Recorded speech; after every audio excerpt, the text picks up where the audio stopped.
날씨 가운데 보낸 명절이었습니다. 제법 이제 쌀쌀해져 가는 걸 느끼는 것 같습니다. 명절, 추석 명절, 길었던 명절, 이제 다시금 우리의 신앙을 우리 하나님께 드리면서 또 신앙에도 힘차게 함께 나아가는 저와 여러분 되기를 축복합니다. 인도의 한 마을에 물을 길어 나르는 어느 노인이 있었습니다.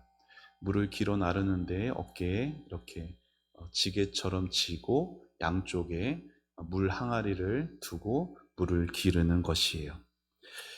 근데 한쪽의 항아리는 그 항아리의 모습이 온전했는데 반대편에 있는 항아리는 금이가 있습니다. 여러분, 먼 곳에 가서 강에서 물을 길어서 집으로 돌아오면은 금이 가 있는 그 항아리에 있던 물은 어떻게 될까요? 당연히 새겠죠. 그래서 집에 도착할 때쯤이면 물이 반밖에 남지 않는 거예요. 시간이 어느 정도 흐른 후에 깨진 항아리가 주인에게 이렇게 말합니다. 주인님, 저는 쓸모없는 항아리입니다. 제가 온전치 못하다 보니 물이 다 새버려서 주인님께 폐만 끼치고 있습니다. 그런데 노인은 미소를 지으며 금이 간 항아리를 향해 이렇게 대답합니다. 돌아오는 길에 네 쪽의 길가를 돌아보아라. 그날도 물을 길고 그리고 다시 돌아오던 길에 깨진 항아리는, 금이 간 항아리는 놀라운 광경을 봅니다. 자기 쪽 길에만 아름답게 꽃이 피어 있는 것이에요. 노인이 말합니다. 나는 처음부터 너가 금 간 것을 알고 있었단다. 그래서 네 쪽에만 내가 꽃씨를 뿌려 놓았어. 시간 동안, 2년 동안 너가 흘렸던 그 물은 버려진 물이 아니라 그 꽃들을 아름답게 피게 했던 그러한 물이었단다. 사랑하는 여러분, 저와 여러분 모두는 온전하지 못합니다. 하나님이 우리에게 은혜를 부어주셔도 우리 안은 그 은혜를 담아내지 못해요. 우리는 이런저런 금이 가 있기도 하고 또 부족하고 실수투성이입니다. 그런데 우리 주님은 우리의 그 연약함까지도 사용하셔서 우리의 삶에 아름다운 열매를 맺게 해주시는 분이세요. 그 주님이 오늘 말씀을 통해 우리에게 이렇게 권면하시는 거예요. 나의 사랑 안에 거하라고. 1940년 2차 세계대전이 한창이던 그때에 리투아니아라는 동유럽의 폴란드라는 나라가 있거든요. 폴란드라는 나라는 들어봤을 텐데 리투아니아는 잘 못 들어보죠. 그 폴란드 바로 위에 붙어 있는 나라입니다.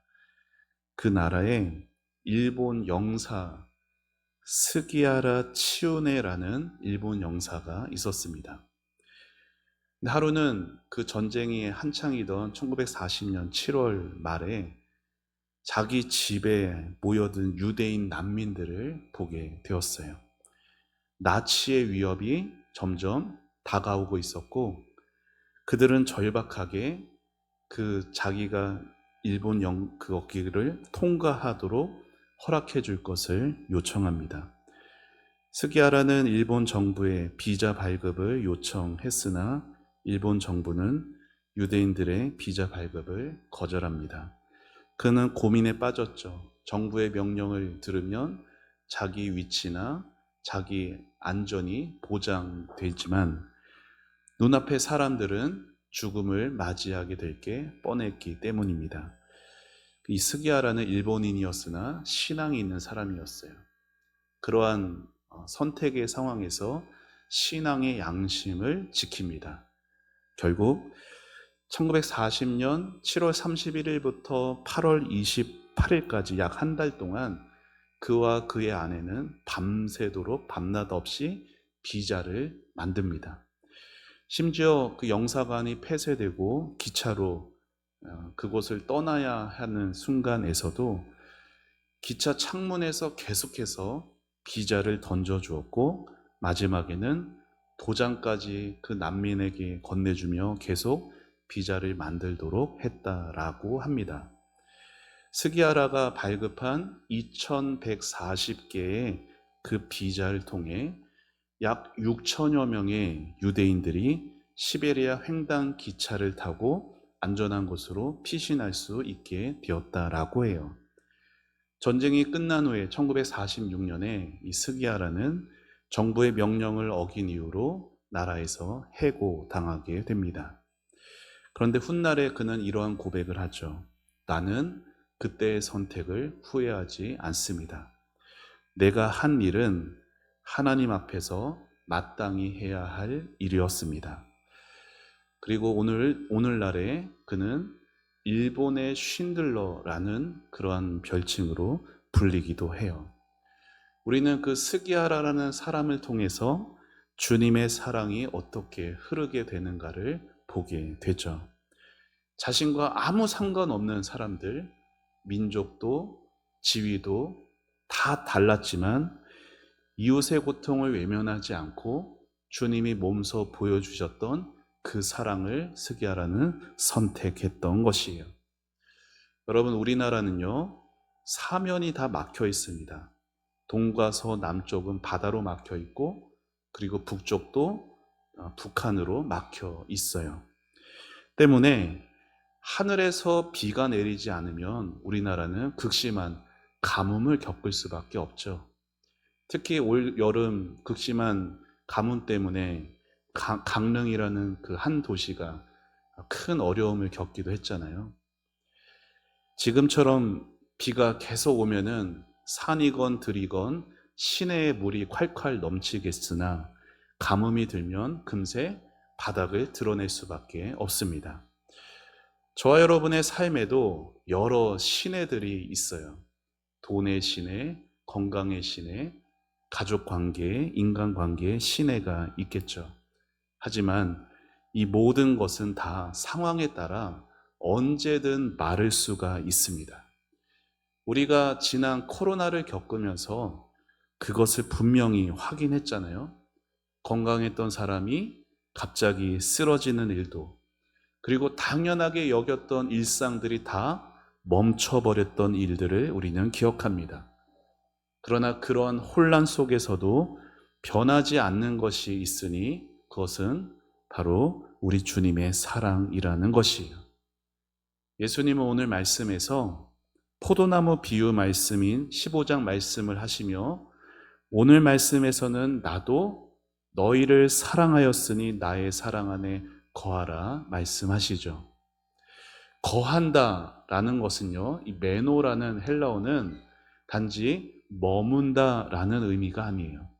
거한다라는 이 뜻은 뿌리를 내리다, 하나가 되다라는 의미예요.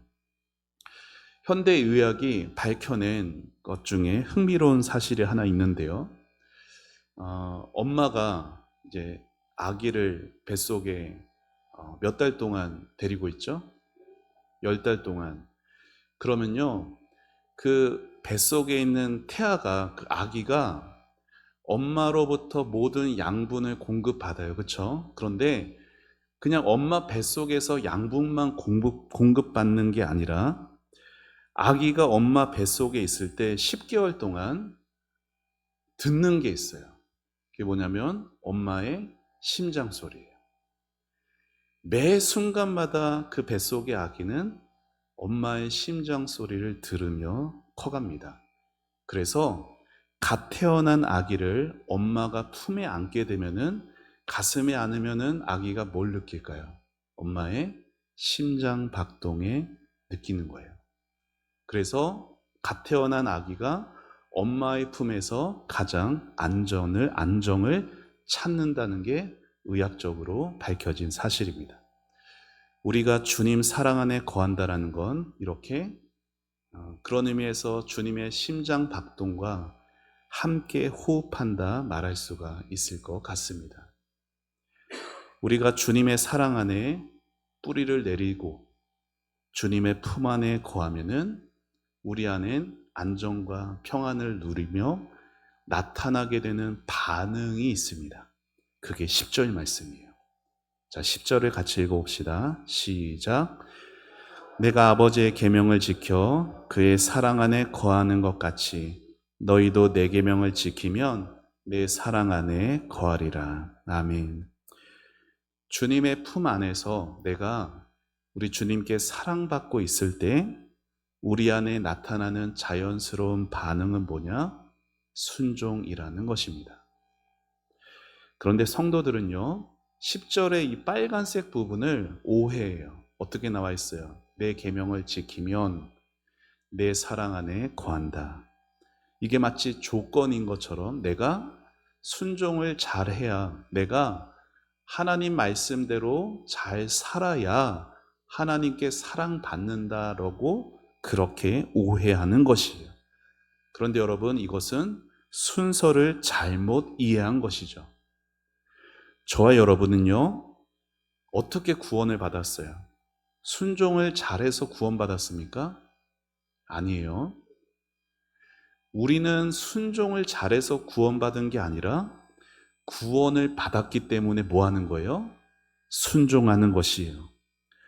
우리가 계명을 지켜서 사랑받는 것이 아니라 우리가 사랑받았기 때문에 뭐 하는 거예요? 계명을 지키는 것이에요. 이것을 절대로 이렇게 혼동하시면 안 되는 거예요. 제가 예전에 신약 성경대학 가르칠 때 예시로 든 하나의 비유가 하나 있습니다. 어떤 재벌 2세가 신부감을 구하는 거예요. 자, 신부감이래. 그 가정부를 구하는 거예요. 가정부를 구하는데 가정부 하면은 뭐가 중요할까요? 청소를 잘해야 되고 밥을 잘해야겠죠. 근데 그 지원자들을 이제 면접을 보는 거예요. 근데 첫 번째 지원자가 미스 코리아 출신입니다. 예쁘겠죠. 근데 물어봐요. 밥을 잘 하십니까? 저는 엄마가 해준 밥밖에 먹어본 적이 없는데요. 탈락이죠. 두 번째 지원자는 음악 전공을 한 사람이에요. 노래도 잘하고 악기도 잘 다룹니다. 밥을 잘할 줄 아세요? 저는 라면밖에 못 끓이는데요. 어떻게 됐어요? 탈락이죠. 근데 세 번째 지원자, 좀 허스름해 보입니다. 밥을 잘하세요? 저는 고아로 자라서 어렸을 때부터 고아원에서 수십 명의 밥을 많이 지어봤습니다. 어떻게 됐을까요? 합격이죠. 그리고 계약서를 쓰는 거예요. 무슨 계약서를 쓰냐? 어느 시간에 일어나서 몇 끼의 식사를 준비하고 이런 것들을 세세하게 다 조항들을 계약서에 넣었어요.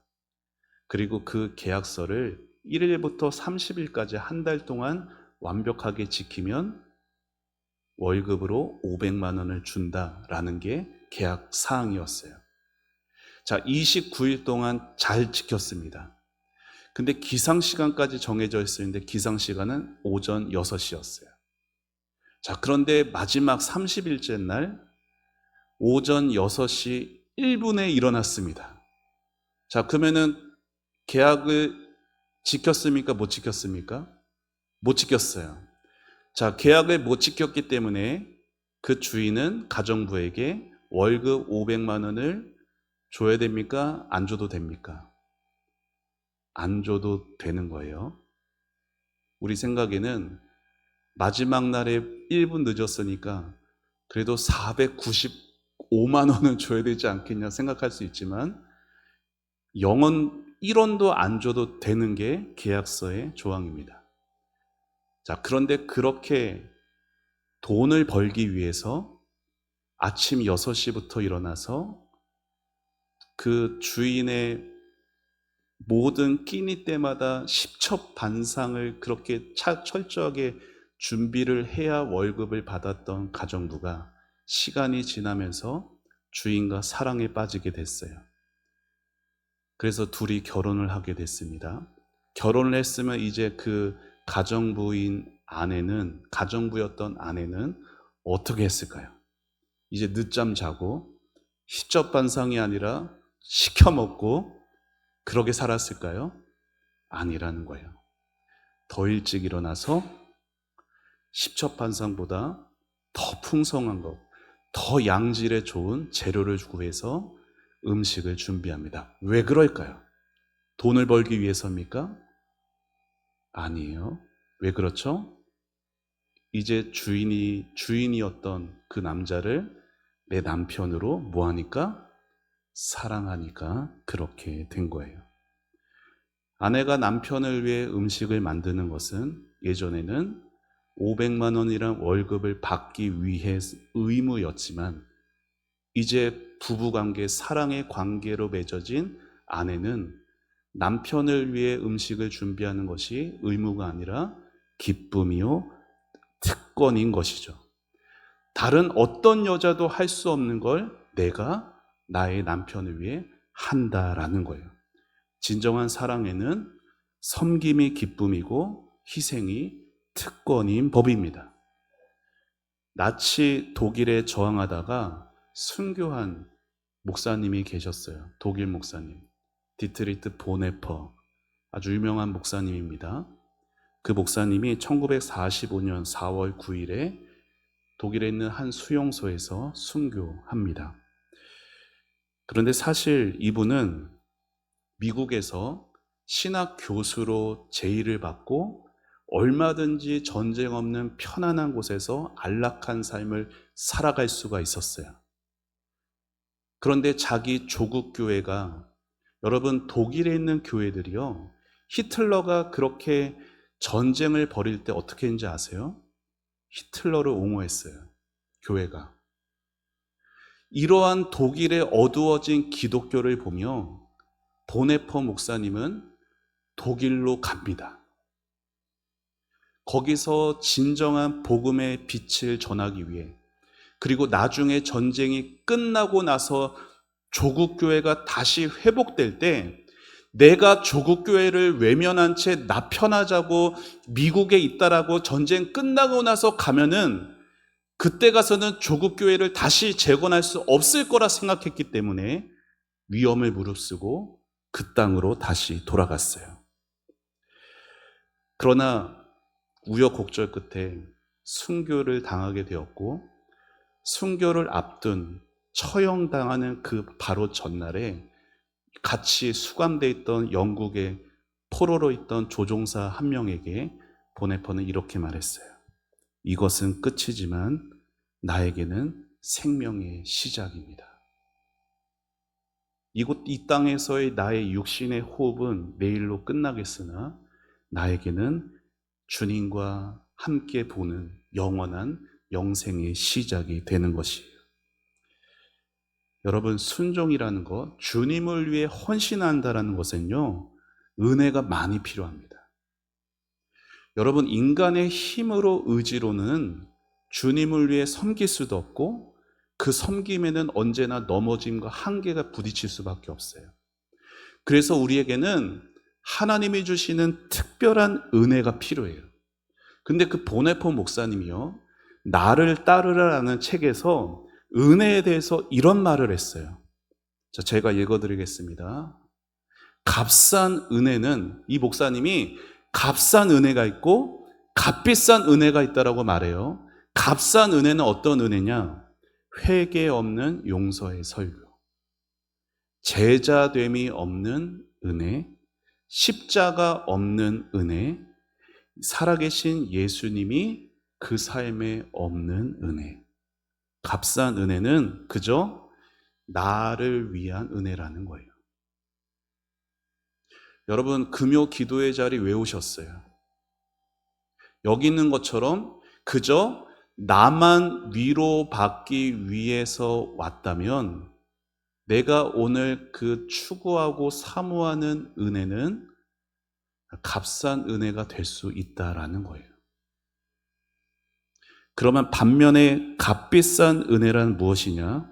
값비싼 은혜는, 저를 따라해 보시죠. 예수님을 따르는 자만이 받을 수 있는 은혜. 그러니까 금요 기도회 같은 기도의 자리, 은혜의 자리에 나오신 여러분은 어떤 은혜를 구하셔야 되는 거예요? 예수님을 따르는 은혜를 구하셔야 되는 거예요. 물론 예수님이 나에게 위로와 평안과 그런 나를 위한 은혜를 주십니다. 그게 뭐 무조건 값싸고 하찮은 은혜다라고 말씀드리는 게 아니에요. 오로지 그것만을 위해서 기도하고 은혜를 사모하는 것이 값싼 은혜가 될 수 있다라는 거예요. 내가 세상 풍파에서 상처받았어요. 힘들어요. 괴로워요. 뭐가 필요해요? 위로가 필요하죠. 내 마음의 치유와 회복과 평안함이 필요하죠. 그런데 예수님이 우리를 불쌍히 여기시고 사랑하셔서 그러한 은혜를 주신 그 은혜가 값싼 은혜가 되어지지 않고 값비싼 은혜로 되려면 거기에 머물러선 안 된다라는 거예요. 어떻게 기도해야 돼요? 예수님을 잘 따르게 도와주세요.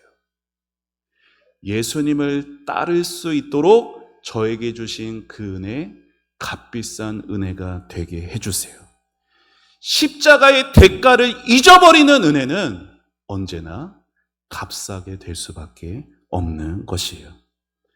우리가 예수님을 믿고 예수님께 사랑받고 예수님 말씀에 순종의 반응을 할 수 있는 이유는 내가 결단하고 선택했기 때문이 아니라 내가 받은 은혜가 값비싼 은혜이기 때문이라는 것입니다.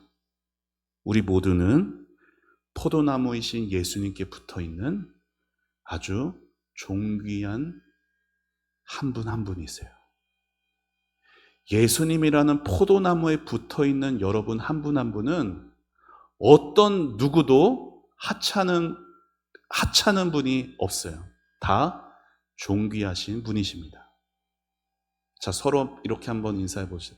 당신은 예수님께 붙어있는 존귀한 분입니다. 인사해 볼까요?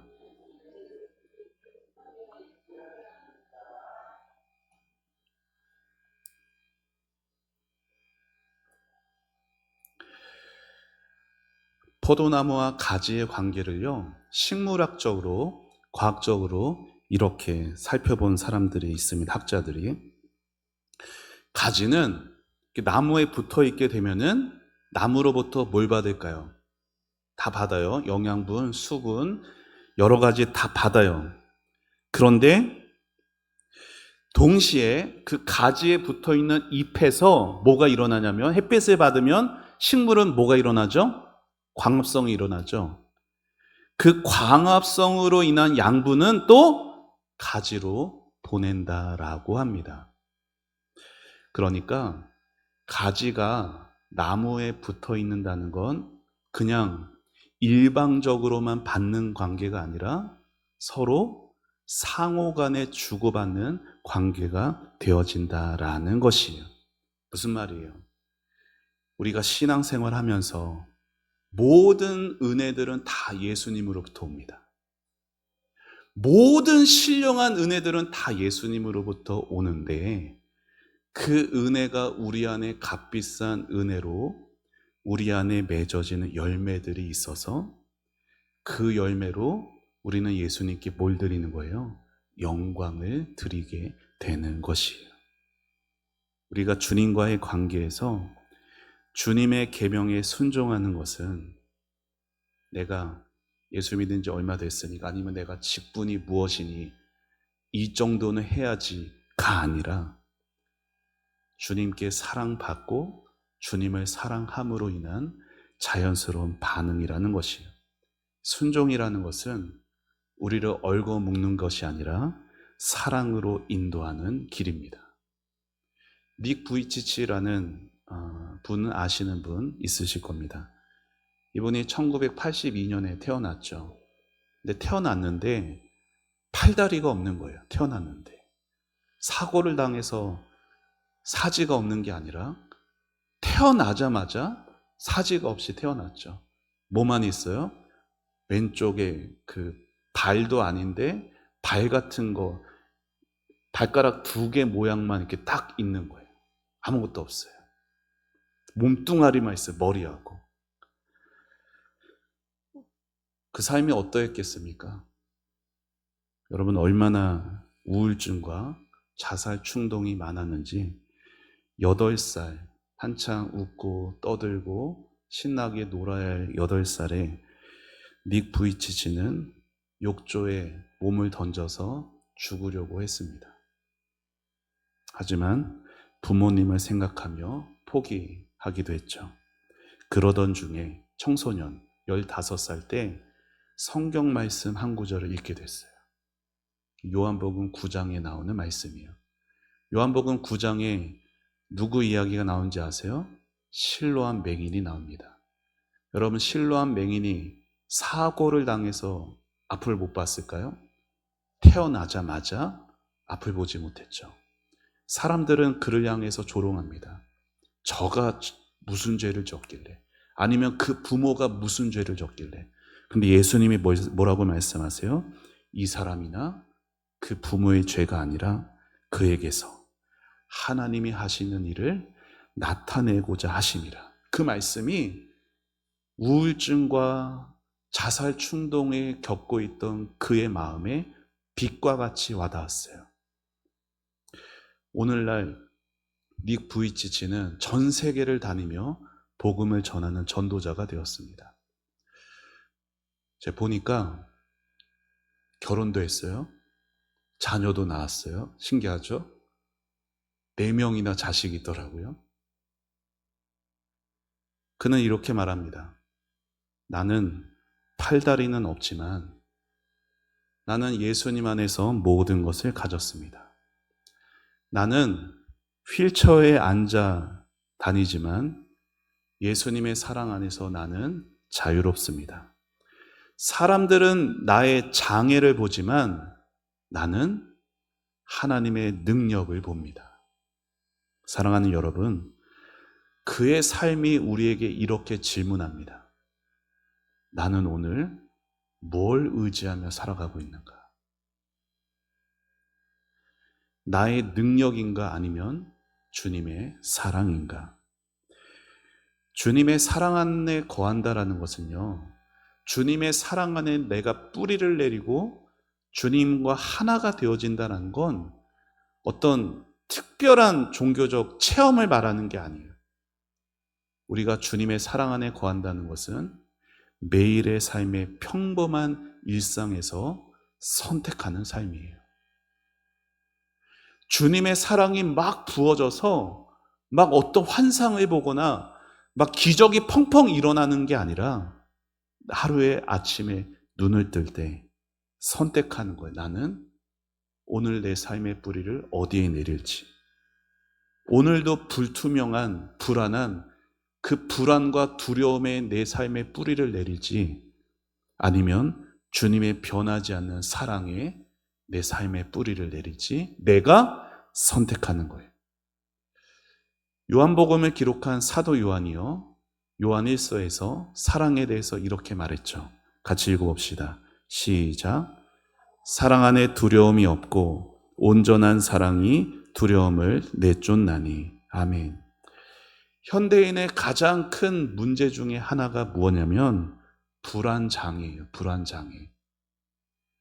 정신의학회 보고에 따르면요, 실제로 예수를 믿건 안 믿건, 신앙이 있건 없건 상관없이 성인 3사람 중에 1명은 불안장애를 안고 살아간다는 거예요. 미래에 대한 두려움, 실패에 대한 두려움, 거절당할 것에 대한 그 두려움이 많은 사람들을 짓누르고 있어요. 그러나 오늘도 주님의 사랑 안에 거하는 사람은 다르게 살아갑니다. 주님의 사랑 안에 거하는 사람은 비록 오늘 실패해도 절망하지 않아요. 왜냐하면 나라는 가치가, 자신의 가치가 그 일을 성공하고 성취하는 데 있는 게 아니라 주님의 사랑에 나의 가치가 있다는 것을 알기 때문이에요. 주님의 사랑 안에 머무는 사람은요, 거절당해도 무너지지 않습니다. 왜냐하면 사람은 나를 거절해도, 사람은 나를 무시해도 주님은 나를 끝까지 사랑하실 것을 내가 믿기 때문인 것이에요. 주님 사랑 안에 거하면 인간관계도 달라지기 마련이에요. 용서할 수 없을 것 같은 그 사람도 용서하게 돼요. 왜냐하면 나도 용서받은 죄인임을 알기 때문입니다. 사랑하는 여러분, 구원받은 우리가 누구입니까? 저와 여러분은 예수님의 사랑의 줄에 매인 자들이에요. 보이지 않지만 예수님의 사랑의 줄에 다 우리가 매여 있더라고요. 어떤 상황도 어떤 사람도 그 사랑의 줄을 끊을 수가 없는 것이에요. 사도 바울이 확신 있게 이렇게 외쳤잖아요. 내가 확신하노니 사망이나 생명이나 천사들이나 권세자들이나 현재일이나 장래일이나 능력이나 높음이나 기쁨이나 다른 어떤 피조물이라도 우리를 우리 주 그리스도 예수 안에 있는 하나님의 사랑에서 끊을 수 없으리라. 예전에 한번 소개한 적이 있는데 헨리 나우엔이란 기독교 영성가가 있죠. 이 사람이 신학교에서 여러 학교들에서 가르쳤던 교수였습니다. 그런데 언제나 좋은 명예도 있고 부도 있던 그였지만 마음 한켠은 계속 공허했던 것이에요. 결국 모든 교수직이나 이런 걸 다 내려놓고 캐나다에 있던 어떤 한 공동체로 들어갑니다. 정신자체 장애인들과 함께 지내는 그런 공동체였죠. 거기서 아담이라는 중증 장애인을 자기가 돌보아야 되게 됐어요. 말도 못합니다. 아담이라는 이 사람이 혼자서 아무것도 할 수가 없어요. 처음에 이 나우에는 내가 지금 여기서 뭐하고 있나? 괜히 왔나? 시간 낭비하고 있나? 여러 가지 생각이 들었어요. 그러다가 시간이 지나면서 섬겨가면서 깨달은 게 있어요. 나우엔이 이렇게 썼습니다. 자, 이건 같이 읽어봤으면 좋겠습니다. 시작. 아담은 나에게 중요한 진리를 가르쳐 주었습니다. 우리의 가치는 우리가 무엇을 할 수 있는가에 있지 않고 우리가 누구인가에 있다는 것입니다. 아담은 아무것도 할 수 없었지만 그는 하나님의 사랑받는 자녀였습니다. 그리고 그것으로 충분했습니다. 신앙생활하면서 우리는 자꾸만 뭘 생각해요? 내가 뭘 할 수 있나에 집중합니다. 내가 뭘 할 수 있나? 저 성도는, 저 누구누구는 건강해서 아니면 경제적으로도 잘 괜찮아서 많은 것들을 감당하는데 나는 뭘 할 수 있나? 나는 이것도 못하고 저것도 못하고 이것으로 자신의 가치를 판단하는 사람들이 교회 안에 있습니다. 그런데 우리가 그것을 붙잡으면 신앙생활을 할 수가 없어요. 우리가 붙잡아야 할 진리는 내가 무엇을 할 수 있는가에 있지 않습니다. 우리의 가치는 무엇에 있어요? 내가 누구인가? 여러분 누구세요?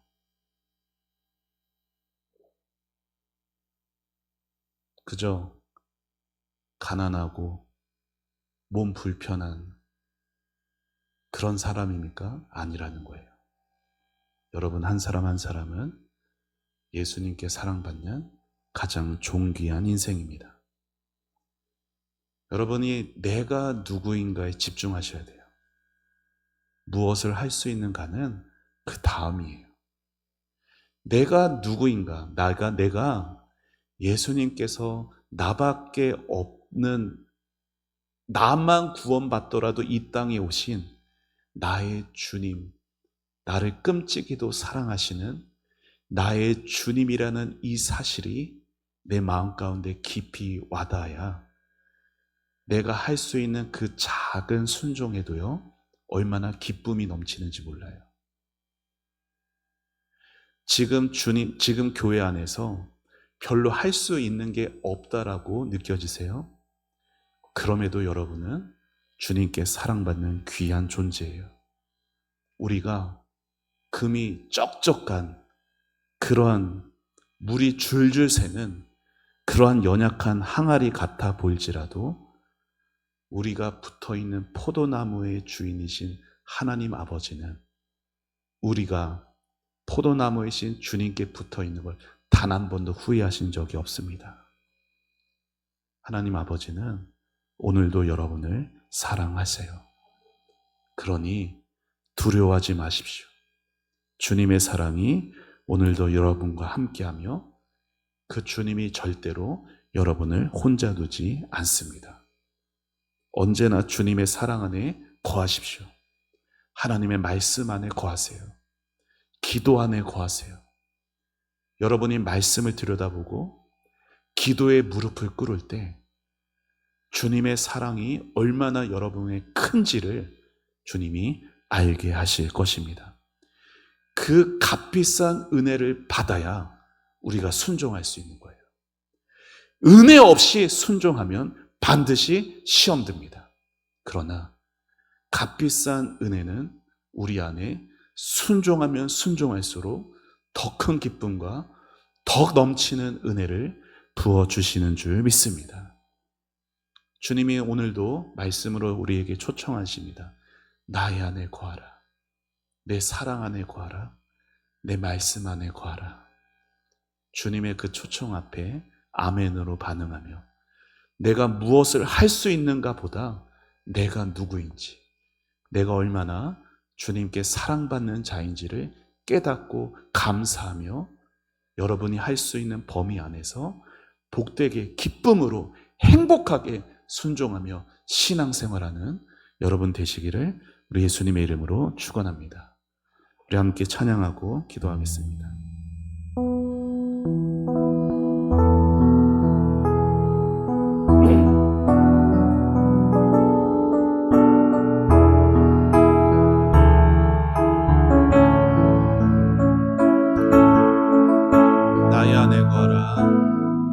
나의 안에 거하라. 나는 내 하나님이니 모든 환난 가운데 너를 지키는 자라. 두려워하지 말라. 내가 널 도와주리니 놀라지 말라. 내 손 잡아주. 우리 한 번 더 고백합니다. 나의 안에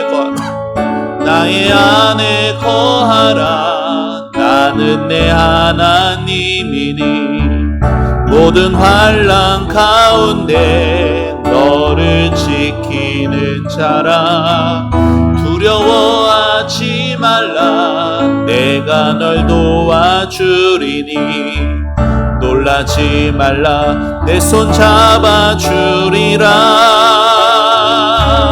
내가 너를 지명하여 불렀나니 너는 내 것이라.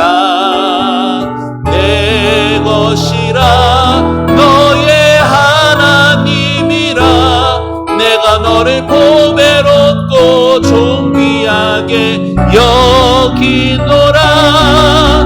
너를 사랑하는 내 여호와라. 우리 가슴에 손을 얹고 한 번 더 찬양합니다. 나의 안에 거하라. 나는 내 하나님이니 모든 환난 가운데 너를 지키는 자라. 두려워하지 말라. 내가 널 도와주리니 놀라지 말라. 내 손 잡아주리라. 내가 너를 지명하여 불렀나니 너는 내 것이라. 내 것이라. 너의 하나님이라. 내가 너를 보배롭고 존귀하게 여기노라. 너를 사랑하는 내 영. 내가 너를 지명하여 불렀나니 내가 너를 지명하여 불렀나니 너는 내 것이라. 내 것이라.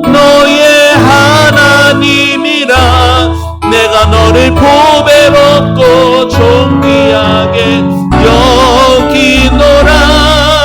너를 사랑하는 내 여호와라. 자, 오늘 말씀 생각하며 기도하겠습니다. 사랑하는 성도 여러분, 신앙생활에서 헷갈리시면 안 됩니다. 내가 무엇을 할 수 있는가는 언제나 내가 누구인가 다음에 있는 거예요. 내가 누구인지도 잊어버린 채 내가 무엇을 할 수 있는가만 생각하면 반드시 그 신앙에는 기쁨이 없어집니다. 왜요? 남들과 비교하게 되거든요. 여러분 한 분 한 분은 하나님이 지명하여 부르신 하나님의 자녀입니다. 변하지 않는 사실이고, 예수님이 그 때문에 이 땅에 오셔서 여러분을 지명하여 부르셔서 예수님의 것 삼으시기 위해 예수님은 모든 것을 주셨습니다. 우리가 붙들어야 될 진리는 바로 이것이에요.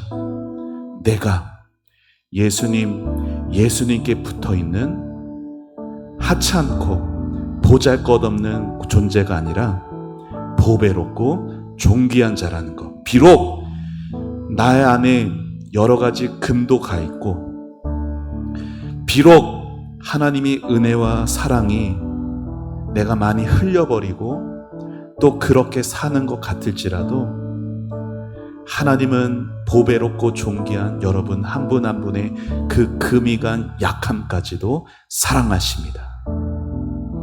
여러분, 하나님이 여러분을 얼마나 사랑하시는지 오늘 이 밤에 기도할 때 하나님께서 그 사랑과 그 마음을, 아버지의 그 마음을 알게 해주시고 내가 누구인지를 잊어버리지 않고 하나님이 주시는 그 사랑과 은혜가 값비싸고 가장 귀한 사랑과 은혜가 되어서 내 삶에 예수님을 잘 따르게 해달라고, 내 삶에 아름다운 순종으로 열매 맺어지게 해달라고, 나의 힘과 나의 능력이 아니라 하나님이 주시는 그 은혜로, 그 사랑으로 내 삶에 주님께 올려드린, 주님께 영광 돌리는 그러한 삶을 살아낼 수 있도록 주님 도와달라고, 함께 해달라고, 내가 누구인지 하나님께 감사하면서 내 삶에 예수님 더 따르게 해달라고 주님의 값비싼 은혜를 구하며 우리 다 같이 주님의 이름 부르며 기도하며 나갑니다. 주여, 하나님 아버지 은혜를 감사합니다. 아버지 하나님, 추수 명절 이후에 이 금요일 밤 시간에 아버지 하나님 은혜의 자리, 기도의 자리 나오게 하심에 감사합니다. 아버지 하나님, 우리가 신앙생활하며 하나님 아버지 나는 무엇을 할 수 있는가, 아버지 하나님 거기에 나의 가치를 판단하며 살아왔습니다. 나는 저 사람보다 못하는데, 나는 저 사람보다도 이것밖에 안 되는데, 언제나 우리는 비교하면서 하나님 그렇게 자신의 아버지 하나님께 사랑받는 존재요, 하나님 보배롭고 존귀한 자임을 잊어버린 채 하나님의 마음을 슬프게 했습니다. 아버지 하나님, 나는 예수님의 것이고 아버지 하나님 그 누구도 아버지 하나님의 사랑에서 끊을 수 없는 하나님 아버지 존귀한 인생입니다. 아버지 하나님, 주여 허물 많고 금이 가 있고 은혜와 사랑이 줄줄 새는 하나님 그러한 나일지라도 하나님 콩나물이 우리 다 빠져도 그 콩나물이 자라게 되었던 것처럼 아버지 하나님, 비록 내 안에 부어주신 은혜가 새고 있더라도 하나님 아버지 주신 그 은혜는 한 방울도 값싼 은혜가 아니라 값비싼 은혜가 되어서 하나님 내 삶에 아버지 하나님께 올려드릴 아름다운 영광의 열매들이 맺어져 가도록 도와주시기를 원합니다.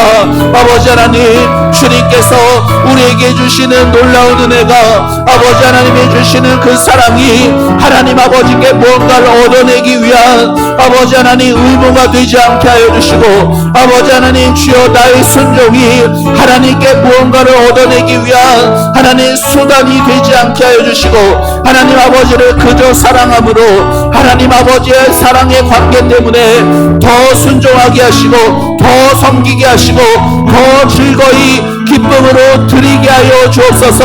하나님 아버지, 신앙생활 행복하게 하기를 원합니다. 아버지, 신앙생활 무거운 어깨에 짐을 지고 겨우겨우 허덕이며 권사의 직분, 장로의 직분, 아버지 안수집사의 직분을 맡는 것이 아니라, 남과 비교하는 것이 아니라 내가 누구인지 하나님 아버지께 사랑받는, 예수님께 붙어있는 존귀하고 보배로운 인생임을 알게 하여 주옵소서. 내가 무엇을 잘해서 구원받은 것이 아니라, 내가 무엇을 순종을 잘해서 사랑받는 것이 아니라, 아버지, 내가 은혜로 값없이 베풀어 주신 그 놀라우신 은혜로 하나님 아버지, 내가 하나님의 자녀가 되었기에, 사랑받았기에, 하나님 이제 나는 즐거이 순종하고 아버지 하나님께 기꺼이 내 삶을 드리며 아버지 하나님 행복한 신앙으로 행복한 하나님의 자녀로 살아가기를 원합니다. 하나님 사랑하는 우리 성도들 아버지 하나님 축복하여 주옵소서. 아버지 하나님 신앙의 우선순위가 아버지 바르게 세워지게 하여 주옵소서. 하나님 내가 하나님의 자녀된 것, 하나님의 것이라는 아버지 하시님 나를 정확하게 아시고 지명하셔서 부르시고 초청하시고 아버지의 사랑으로 자녀로 덧입혀 주시는 그 은혜를 아버지 하나님 주여 분명하게 알고 잊지 않게 하여 주셔서, 하나님 내 삶에 부족하고 아버지 하나님 어려운 상황 속에서도 하나님 그 모든 것 위에 우리 예수님 나의 주님이셔서 아무 부족함이 없습니다. 여호와는 나의 목자시니 내게 부족함이 없으리로다. 아버지 다윗과 같은 귀한 믿음으로 신앙으로 아버지 힘있게 살아가고 아버지 힘을 낼 수 있도록 하나님 역사하여 주시기 원합니다. 하나님 이제 내가 무엇을 말하리요? 나의 소망은 오직 주께 있나이다. 아버지 하나님 그렇게 아버지 하나님 앞에 하나님 아버지 우리의 모든 소망을 드리며 주님 다른 것 없어도 주님만 계시면 됩니다라는 이 귀한 고백이 아버지 하나님 입술로만 끝나는 고백이 아닌 아버지 진실된 우리의 삶으로 나타나는 고백되게 하여 주옵소서. 하나님 아버지 주시는 그 은혜가 값싼 은혜로 아버지 그렇게 만들어버린 것을 회개합니다. 아버지 하나님 주님이 주신 그 은혜를 하나님 그저 나를 위한 그 은혜로 하나님 살아갔던 것을 회개합니다. 아버지 하나님 주님이 주시는 그 은혜가 아버지 예수님을 더욱더 잘 따르는 값비싼 은혜로 되게 하여 주옵소서. 아버지 하나님이 은혜를 주실 때 내 안에서 그 은혜가 값진 은혜, 값비싼 은혜들이 되어지게 하여 주시길 원합니다. 하나님 아버지 예수님을 위하여서 주를 위하여서 살아가기로 오늘도 선택하고 오늘도 결단하며 매일매일을 그렇게 주님께 내 삶을 올려드리는 주님의 사랑 안에 거하는 우리 사랑하는 성도들 될 수 있도록 하나님 축복하여 주시옵소서. 아버지 이 밤에도 아버지 크신 은혜를 부어 주옵소서. 질질정한 은혜를 허락하여 주옵소서.